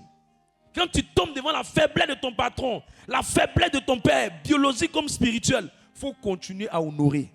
Ce n'est pas un message pour défendre les bêtises, mais c'est un message simplement pour que ton cœur soit gardé de toute critique, de tout déshonneur, de manquement et de déshonneur, de manquement et de mépris et d'irrespect. Non. Deuxième attitude, tu dois prier pour ton père, prier pour ta mère, prier pour tes parents qui sont tombés devant certains péchés. Prie pour eux. Tu vois ton papa qui est abattu, qui est faible. Prie pour lui. Tu vois ta mère qui est en train de faire des bêtises. Prie pour elle. Prie pour ces personnes. Troisième attitude. Tu dois tirer des leçons de la situation pour ne pas reproduire les mêmes choses. Tu dois faire quoi? Tu dois tirer des leçons de la situation pour ne pas reproduire les mêmes choses. Tu dois tirer des leçons. Tu dois faire quoi? Tu dois tirer des leçons de la situation pour ne pas reproduire les mêmes choses. Tu dois faire ça. Tu dois faire ça. Je connais un homme de Dieu avec qui j'ai côtoyé. Dieu m'en garde. Mais ce que j'ai vu qu'il a fait tomber, c'est qu'il faisait beaucoup de choses loin de sa femme. Et quand je l'ai vu faire beaucoup de choses loin de sa femme, j'ai vu qu'il est tombé à cause de ça. J'ai vu. Parce que la soeur avec qui il est tombé, là, je la connais personnellement parce que c'est moi qui l'ai évangélisé. Mais quand j'ai vu ce défaut-là, quand j'ai vu cette faiblesse en lui, j'ai dit, moi dans ma vie, je ferai très attention au sexe opposé. Et je vais associer ma femme dans tout ce que je vais faire. Parce que j'ai vu un modèle de quelqu'un qui a pris sa femme, qui l'a mis dans ce qu'il faisait. Et jamais il a eu de problème. Et ça l'a gardé pendant longtemps dans le ministère. Je n'ai pas critiqué ce qu'il a fait pour ne pas reproduire, pour ne pas que la même malédiction vienne sur moi. Mais j'ai prié pour lui. Et j'ai tiré la leçon de cette chose à partir de là. À partir de là. J'ai vu quelqu'un qui hébergeait une personne chez lui à la maison. Un papa. Le papa là, il est tellement bien, il a hébergé quelqu'un chez lui à la maison. Il a aimé la personne, il l'a gardé dans sa maison. Une fille. Et la fille l'avait croisée sur la paroisse. Elle est venue rester chez eux, elle disait qu'elle n'avait pas d'habitation. Il a pris, il l'a mis chez elle. Elle était tellement bien. Et un bon matin, la fille se mettait, elle se mettait souvent dans le couloir. Et toutes ces conversations qu'il avait avec sa femme, elle partait reproduire ça sur la paroisse. Elle disait ça aux gens. Elle racontait ça aux gens. Elle racontait ça aux gens. Il était dans sa maison, mais tout le monde connaissait ces batailles qu'il avait dans son foyer. Sa vie de couple était exposée aux gens. Tout le monde savait ce qui se passait. J'ai vu l'erreur. Quand j'ai tiré le son de la situation. J'ai dit, moi, je monte, je descends. Tu as besoin de moi, maison communautaire. Tu veux aide, maison communautaire. Mais quelqu'un que j'ai venu faire rentrer dans mon intimité, jamais. Le ministère à part, ma vie personnelle à part. Parce que j'ai tiré la leçon. J'ai tiré la leçon. J'ai tiré la leçon. J'ai vu un papa qui devait rentrer dans une promotion immobilière. Et la promotion immobilière dans laquelle il devait entrer, il s'est engagé sur le bon chemin. Ils ont commencé à faire tout ce qui est comme paperasse. Et à un moment, la société avait commencé à avoir des difficultés, n'avait pas soldé. Les gens ont couru, ils sont allés prendre leur maison pour dormir dedans. Parce qu'ils connaissaient déjà les portes des maisons qu'on devait terminer. Ils sont partis dormir dedans. Lui dit non, il va attendre d'abord de tout solder et puis partir habiter dans la maison. Il a fini par ne pas avoir la maison, c'est un. Il a fini par rester avec dette. L'entreprise, on les a poursuivis en justice et ils ont fini par fuir du pays. Et il est resté comme ça, sans pouvoir avoir une maison, sans pouvoir bâtir une maison dans sa vie. Il a eu tellement mal parce qu'il a fini par se retrouver chez un de ses grands frères. Et son grand frère en question l'a fait vivre l'enfer avec sa femme. J'ai vu devant mes propres yeux ce ton que j'aimais bien, en train d'être insulté, en train d'être piétiné par les enfants de son grand frère, alors qu'il était comme leur papa, mais ne l'appelait plus par leur papa, ne les appelait plus par leur nom. Il s'appelait Timothée. Et eux, ils l'appelaient par son prénom. Timothée, Timothée, Timothée. J'avais mal de voir que parce que ce papa-là n'avait pas les moyens, regarde comment les enfants sont en train de se traiter. J'ai dit dans ma vie, même si je dois mourir, comment je ferai tout pour ne jamais être, pour ne pas mélanger dans ma vie tout, pour que demain, je puisse un jour avoir ma propre habitation. Si je n'ai rien, j'ai tout fait pour que j'ai un jour un terrain, pour ne pas terminer ma vie dans la maison des gens. Parce que même si tu n'as rien et que tu as une maison, tu vas aller très loin dans la vie. Et cette leçon est restée dans mon esprit. Quand vous voyez les faiblesses de vos parents, ne prenez pas ça pour les combattre. Regarde comment ta maman n'a pas pu se marier. Ne t'amuse pas avec ça. Tire la leçon. Tire la propre leçon. J'ai vu dans ma propre vie, ma mère rencontrer mon père. Et les deux se sont mis ensemble. Goéga de quartier. Dans Goéga de quartier, je suis né pouf, sortant ma tête dans un quartier comme à Bobo. Et je suis sorti de là-bas. Et l'année que je suis arrivé, j'ai vu beaucoup de choses. Problème pour payer leur school, problème pour payer ma nourriture, problème pour s'occuper de moi, problème pour gérer mes besoins. Si quand je n'étais pas encore sage et que j'étais insensé, je disais j'en voulais à ma maman. Pourquoi elle peut accepter un étudiant qui se cherchait? Comment elle ose faire ça? Quand je voyais ma propre mère, j'avais la haine dans mon cœur. Et Dieu m'a dit non, ne la critique pas. Prie pour sa vie. Prie pour sa vie. Mais toi, tire la leçon. Fais tout dans ta vie Mais marie-toi jeune. Marie-toi jeune pour ne pas reproduire les mêmes erreurs. Marie-toi jeune pour ne pas faire les mêmes bêtises. Tu es né en mariage. Ne reproduis pas le même schéma dans ta propre destinée.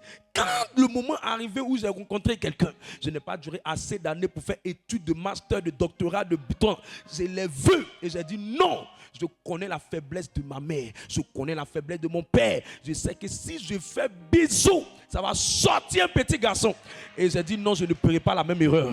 Je ferai tout mon possible pour tirer la même leçon. Quand les gens te voient, ils te demandent mais comment tu fais? C'est parce que je n'ai pas critiqué, mais j'ai tiré les leçons. Quand vous voyez les faiblesses, tirez les leçons. Demande à ton voisin, quand tu as vu les faiblesses, qu'est-ce que tu as fait? Quand tu as vu les faiblesses, qu'est-ce que tu as fait? Il dit quoi? Il a fait quoi? Quatrième attitude, il faut couvrir la nudité. Il faut couvrir la nudité de ton père et de ta mère. Quand tu tombes devant sa nudité, il faut couvrir. Ne permet à personne de voir sa nudité. Couvrir sa nudité, c'est empêcher les gens de se moquer de sa nudité. Couvrir sa nudité, c'est empêcher les gens de rire de sa nudité. Couvrir sa nudité, c'est empêcher les gens de voir sa nudité. Couvrir sa nudité, c'est tout faire pour que demain tes parents puissent ressortir avec l'honneur. S'ils n'ont rien construit, bats-toi pour qu'ils puissent les aider à construire. S'ils n'ont rien réalisé, bats-toi pour qu'ils puissent te l'aider à réaliser. S'ils n'ont rien accompli, bats-toi pour que tu puisses les aider à accomplir.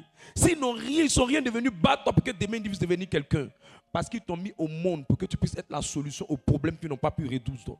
Ne reviens pas produire les mêmes erreurs. Les mêmes erreurs de belais de ton père ne reproduis pas ça. Les mêmes erreurs de copinage, de quartier de ton père ne reproduis pas ça. Couvre la nudité. Fais tout pour qu'à partir de toi, cette malédiction-là soit brisée. Afin que tes enfants ne viennent pas dire, 3 années après ou bien 4 années après, nous allons briser les liens.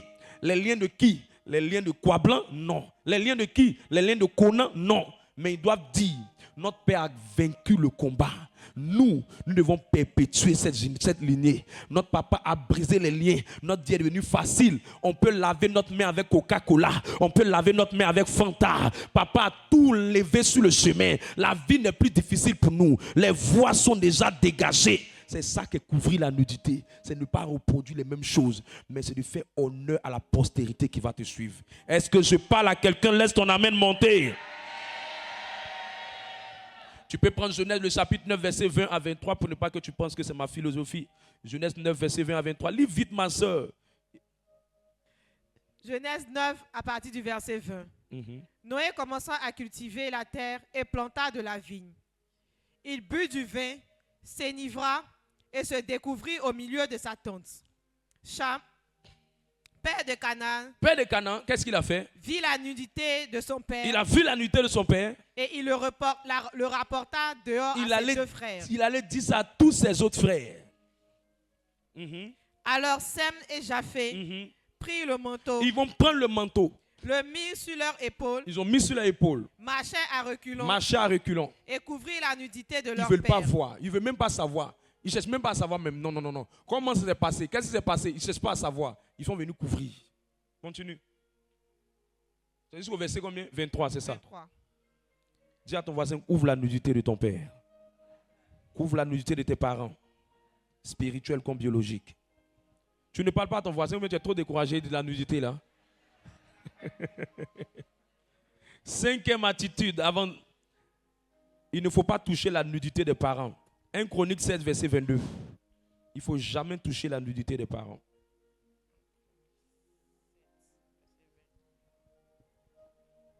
Un Chronique 7, le verset 22. 16.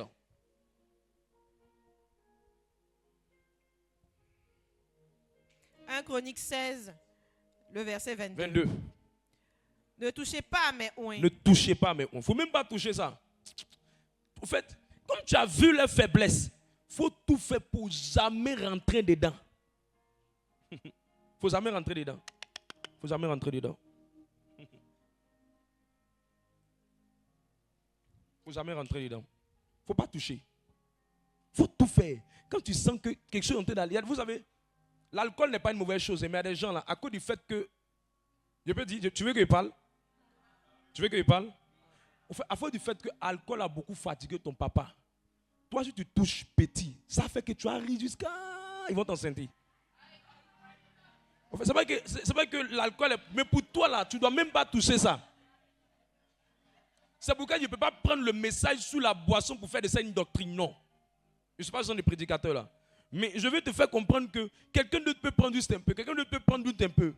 Mais toi, à coup de ta lignée, tu dois faire attention. Parce que le nombre de personnes qui sont tombées dans le caniveau dans ta famille à cause d'alcool, ça doit faire que tu ne dois pas toucher. Qui comprend ce que je veux dire? C'est ça, ne pas toucher. Il ne faut même pas te rapprocher de ça. Il ne faut pas te rapprocher de ça. Il ne faut pas te rapprocher de ça. Il ne faut pas te rapprocher de ça. 6e attitude. Si tu vois les défauts et que les défauts, si tu vois les défauts de caractère et que les défauts de caractère ne changent pas, il faut signaler ça à quelqu'un qui est plus grand que ton père spirituel et ton père biologique. Il faut voir son grand frère, il faut voir son aîné, il faut voir quelqu'un qui est plus grand que lui. Quelqu'un est avec moi? Le jour où tu vois une de mes faiblesses, ou bien tu vois quelque chose que je n'arrive pas à changer, la porte est ouverte. Tu connais mes pères dans la foi, va les voir. Tu vas leur dire. Je donne l'autorisation de le faire. Afin que mon cœur soit gardé tous dans les voies du Seigneur. Le jour où tu me vois en train de déconner, le jour où tu me vois en train de faire des choses, chercher des filles, mélanger le ministère, prendre l'argent du ministère, faire du n'importe quoi, commencer à ne plus prêcher l'évangile vrai, mais commencer à prêcher l'évangile de manipulation, et que tu veux me parler, je ne t'écoute pas. Va dire à des personnes qui sont plus élevées que moi. Va dire aux pères qui sont plus élevés que moi. Va me dénoncer auprès de ces personnes. Je te donne l'autorisation de le faire. Je te donne l'autorisation de le faire. Pourquoi on me convoque? Afin qu'il puisse changer. Si c'est ton père biologique qui vit, approche son grand frère, parle avec lui et dis-lui de parler aussi à ton papa. Parce qu'il y a des défauts de caractère qui peuvent détruire la famille. Il y a des défauts de caractère de ta maman qui peuvent détruire la famille. C'est un moment qui parle beaucoup, c'est un moment qui critique beaucoup, c'est un moment qui aime s'amuser dans tout, c'est un moment qui ne considère pas son âge mais qui est en train d'être léger dans ce qu'elle fait. Il faut trouver quelqu'un qui va parler. Il faut signaler cette personne auprès de quelqu'un qui est plus âgé que cette personne. 7e attitude. Il faut éviter de critiquer la personne. Si tu ne peux pas l'aider, il ne faut jamais critiquer cette personne. Nombre le chapitre 12, verset 1.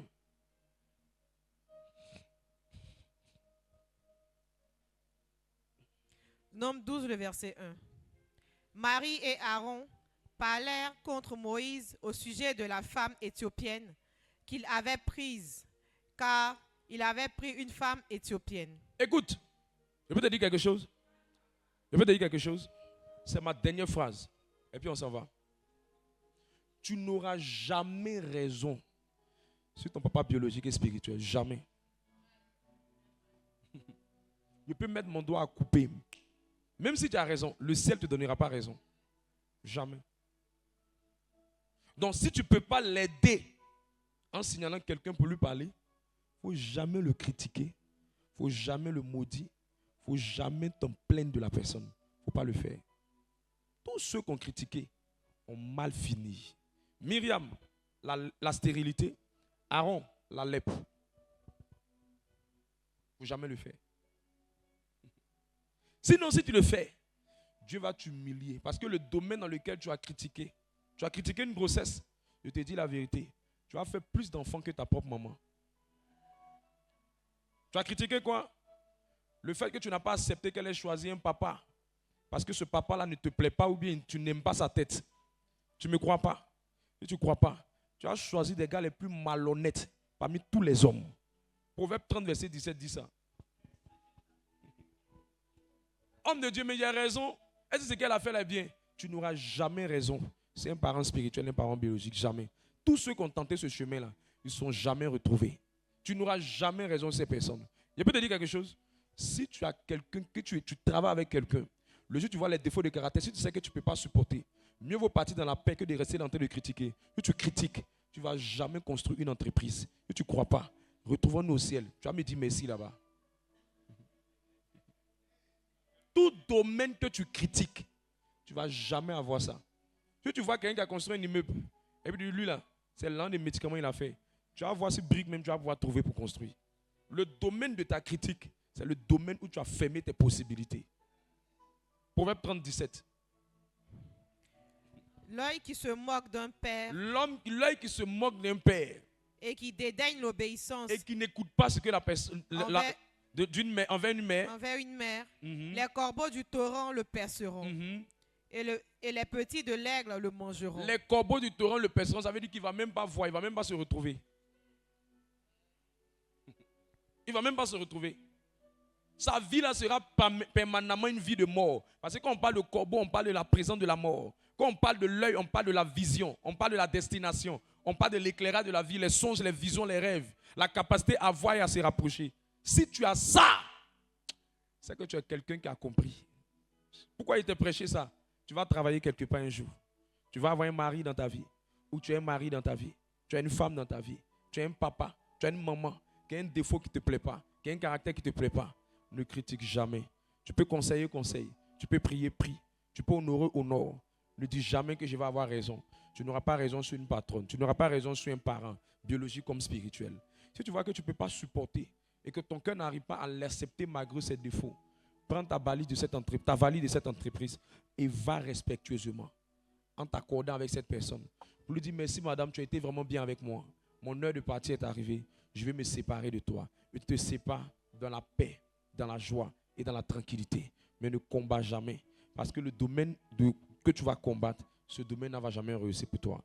Que Dieu te bénisse. Ici, prends faire mon message.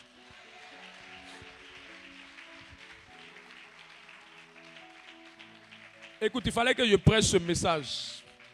Parce que ça va te préparer pour une meilleure année 2026 dans le nom de Jésus-Christ.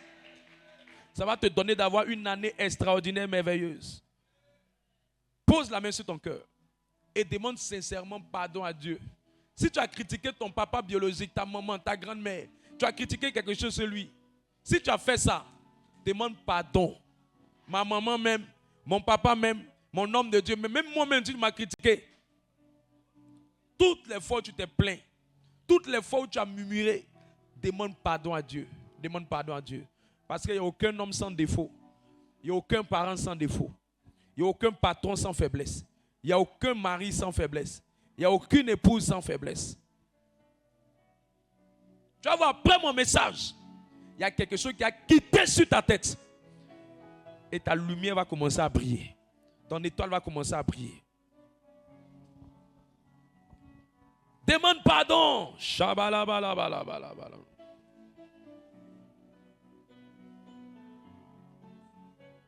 Miséricorde, miséricorde, miséricorde. Seigneur, demande pardon, pardon, pardon, pardon, pardon, pardon. D'avoir mal parlé, d'avoir critiqué, d'avoir offensé, d'avoir dit du